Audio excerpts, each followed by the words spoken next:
guys. Okay, I'm going to read the next chapter of The Journey Back. And let's see where we left off. Think about it in your head. He stole that truck. He hotwired that truck. He drove it as far as he could. And mile 72, he began to break down. And it's actually set on fire.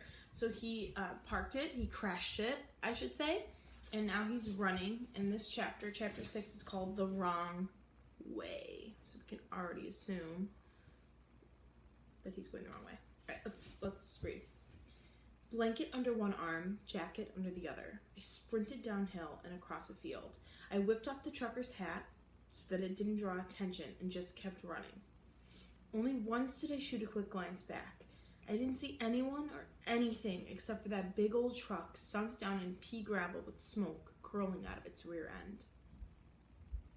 After 40 minutes, I was out of breath and slowed to a walk as I rounded a cow pasture. A couple of black and white Holsteins stopped grazing to look at me, but I picked up the pace once again and kept jogging down this long hill towards the woods. When I came out the other side of those trees, I saw an amazing scene that stopped me. A wide river cut through the countryside with a little stream running parallel to it. A well-worn path ran in between. What the heck? No one was around, so I walked over a little bridge that crossed the smaller stream and came to stand on the path. I was confused by it. I mean, I could tell from the hard-packed dirt and gravel that the path got a lot of use, and not only walked on, but as soon as I found out, biked on too. I had to duck into some bushes quick when a couple of bikers came along. I stayed hidden after that and walked close to the path, but not on it. Occasionally more bikers came, and each time I ducked into the bushes or kneeled down behind a rock. I moved this way the entire afternoon until evening closed in.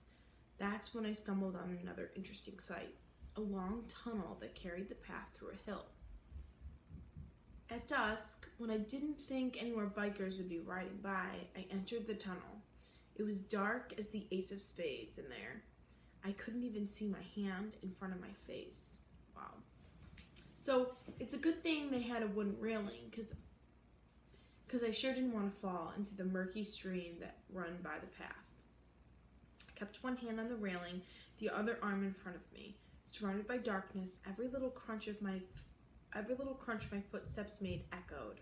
I could hear water dripping off the old brick walls, and it was so cold and damp I got those bumps. Creepy. But I saw enough bikers to go into that tunnel that I knew it had to empty out somewhere. When I finally came out of the other side, it felt good to have some light, even if it was the dim light of dusk. So he is really brave. Like, I don't know about you guys, but I would not go into a dark tunnel at night by myself. If I couldn't even see my hand in front of me, I would not do it. You couldn't pay me. I guess I just am not brave enough for that. I spotted a couple picnic tables and outdoor grills, plus a map covered in plastic and nailed up on the board. The map said I was at a campground in Paw Paw. How's that for a name? West Virginia. West Virginia? I was going the wrong way for sure. Although this also meant the police might not be hunting for me there. I found out the name Paw Paw came from some kind of local fruit. Then I learned that I had just walked through the Paw Paw Tunnel, which was part of the C&O Canal towpath on the Potomac River. Canal towpath. I had no idea. None. An old black and white picture showed me mules pulling a barge along the canal. Guess this was how they moved cargo and stuff before there were railroads and trucks. So it seems like here they have mules on each side, and then they pull the cargo through the canal. Makes sense now. That's why there's a path in between two streams. Okay, makes sense. Okay. I studied the map and could see that the towpath went all the way from Cumberland, Maryland in the west to Washington, D.C. in the east. I was disappointed I'd lost so much ground going the wrong way, but I turned around. But if I turned around, I could now follow the towpath all the way to D.C., then find my way east to the eastern shore of Maryland. Suddenly, I heard noise, the sound of breaking sticks and voices. Then I smelled smoke. Okay, so what could that be? He hears noise, the sounds of breaking sticks and voices. Then I smelled smoke. So let's see if you can guess it. Not burning rubber this time, but a good smoky smell. Okay, what's a good smoky smell? Like a campfire. Quickly, I crouched and pushed my way under some bushes near a big tree. I pulled the brown blanket up over my head and shoulders, and while I sat there smelling the campfire and waiting for night to come on, I realized how hungry, thirsty, and tired I was, but mostly hungry. It was Sunday, so back at Cliffside, they probably would have eaten already. Dinner was early, 5:15 every day. A lot of the boys complained about the food, but I didn't think it was that bad. I remember our first meal exactly. A cheese steak sub with potato wedges, ketchup, carrot sticks, and banana cream pie. I thought it was pretty darn good for prison food, especially compared to what I might have had at home, which most likely would have been a peanut butter sandwich if there was any bread, or a bowl of cereal. Sometimes me and the kids, all we had for dinner was them little goldfish crackers. So here's another example of how going to this detention center was probably better for him than being at home. Right? At home he wasn't treated right by his father. They didn't even have a working toilet. They had to use the bathroom outside. Now we know he doesn't get regular meals, and he probably did a lot of, preparing food for his siblings. So this is probably nice for him that he has actual consistency. Every day at 5:15, he knows he's gonna get dinner, right? There's no wondering, like, am I gonna eat or not? I couldn't get the thought of that cheesesteak sub out of my head. I practically inhaled it. I was so hungry. While I ate, I had looked around at all the other boys in the dining hall that first night, all of them hunched over and busy eating. It wasn't anything like my middle school cafeteria, where the noise would be deafening. Nobody was talking at Cliffside. No chit-chat or food fights or laughing. Nothing. Just forks and spoons. No knives, mind you. Scraping away at those hard plastic dinner trays. And I remember thinking this.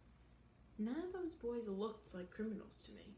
They looked like they could have been boys back in my middle school or down to the high school where I should have been a freshman. So I think he's kind of relating himself to these other boys too. I mean, maybe they came from similar situations, where in this case, they're all just eating, they're all focusing on eating. Maybe they have a similar situation at home as he did, right? They don't look like criminals. Maybe they were just put in a situation where they keep making bad choices.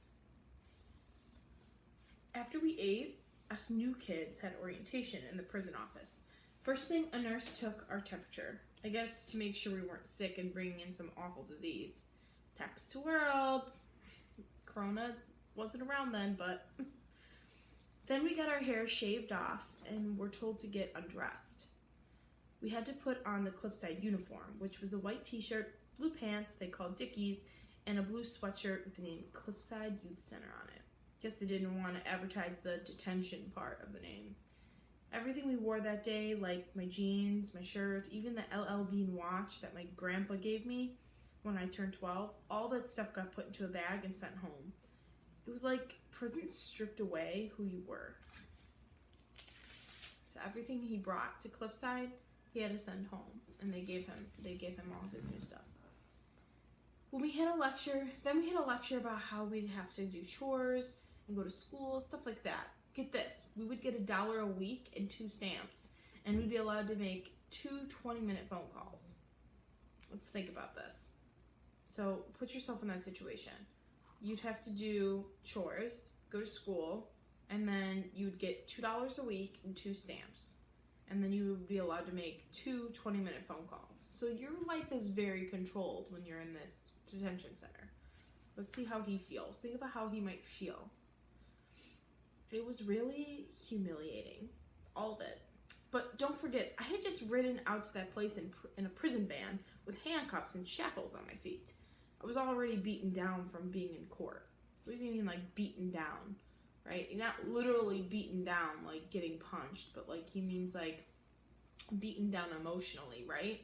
He feels like just down about it. He feels like, he really messed up. He's hanging his head. He's feeling like there's no hope for himself. We already know that based off of that ride there. I was accepting things as they came because I was guilty. I'd done wrong, and I was willing to pay for it, so I went to that program. I wasn't scheming to get out or anything. Not then. Even with Tio and a couple of them others, I probably could have done this time. I'm sorry. Not then. Even with Tio and a couple of them others, I probably could have done the time, but then my mom came to visit. So what does he mean, done the time? He means like staying there and being there for the amount of time that they told him he had to be there. That's what he means. He could have done it with them. He didn't care about Tio. That's not why he left. But then Mom came to visit. And like I said, I needed to get home to protect her and somehow fix things. After we put our uniforms on, they piled up our arms with a load of supplies: sheets, pillowcases, 2 blankets, socks, boxers, another t-shirt, another pair of blue dickies, light blue pajamas, a black field jacket, gloves, a wool hat, and boots. But before we left for the dormitory, we had to put everything down and fill out a bunch of paperwork about our education and sign promises to obey the school rules.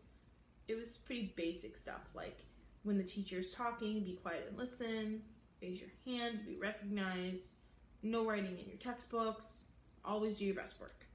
We had to promise not to send emails or download any pornography or gun material from the school computers. A lot of rules. Later, when we got our tour of the place, I saw a sign in the rec center, and don't get the wrong idea that this rec center was some incredible entertainment place. It wasn't even like a big room or anything, just the basement of a cabin that had a pool table, a TV, and some video games. I think that's still pretty nice, but it all seemed pretty low-key. But when you walked in, a big sign said, "No feet on walls," which made me think it got kind of rowdy in there at times. So rowdy, what is it? Like rowdy means like crazy, wild, people probably not like following the rules completely. Finally, we had to sign a pledge acknowledging that everyone has the right to be treated with respect. Which brings me to my good friend Tio. Tio arrived same time as JT and me, but in the other van, which had brought kids from Baltimore and some place called Montgomery County. First thing you notice about Tio is that his head is like too big for his body, which is short, but really muscular. I think he must have worked out with weights and stuff. Second thing you notice about Tio is his thick, dark, curly hair. Let me tell you, there was a mass of it before they shaved it off, which left his head looking kind of like a shiny melon. A real melon head. Next thing you see is either the cold look Tio had in his eyes or else all his tattoos.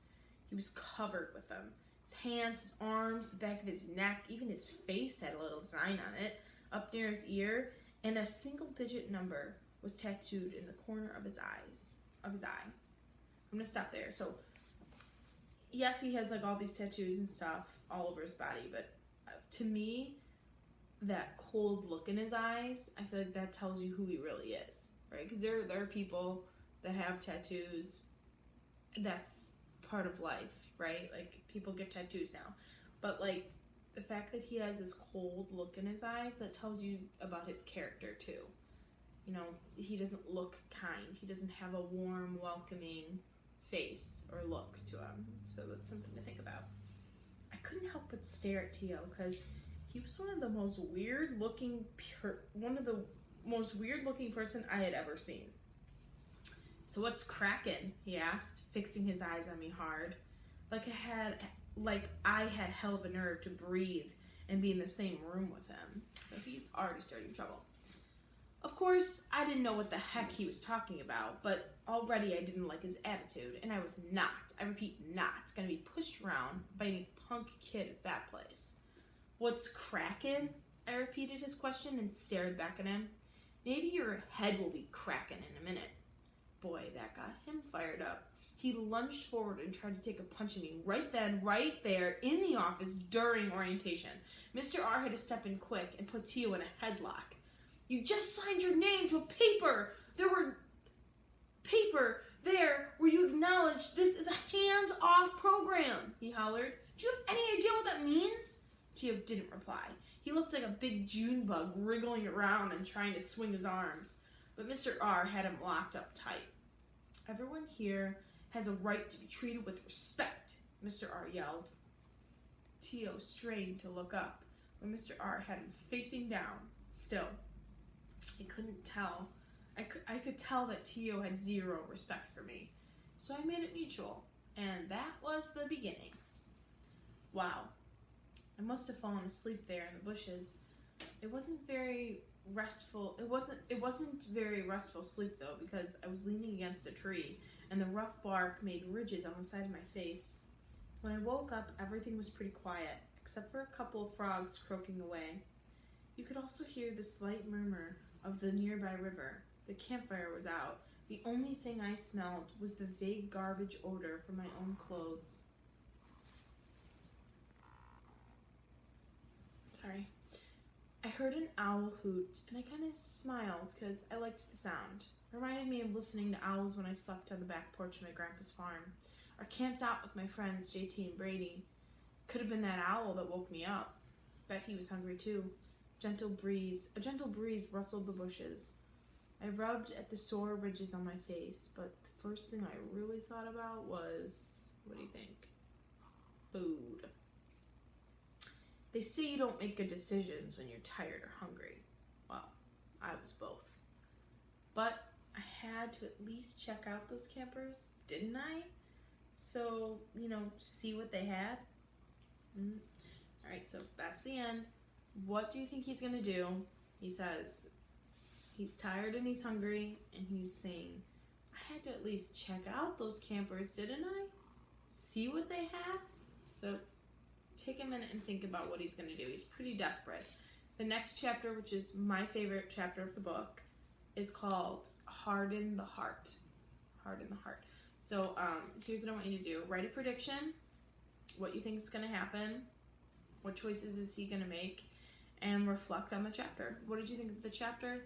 How do you like the book so far? All right. Thanks, guys. Great job.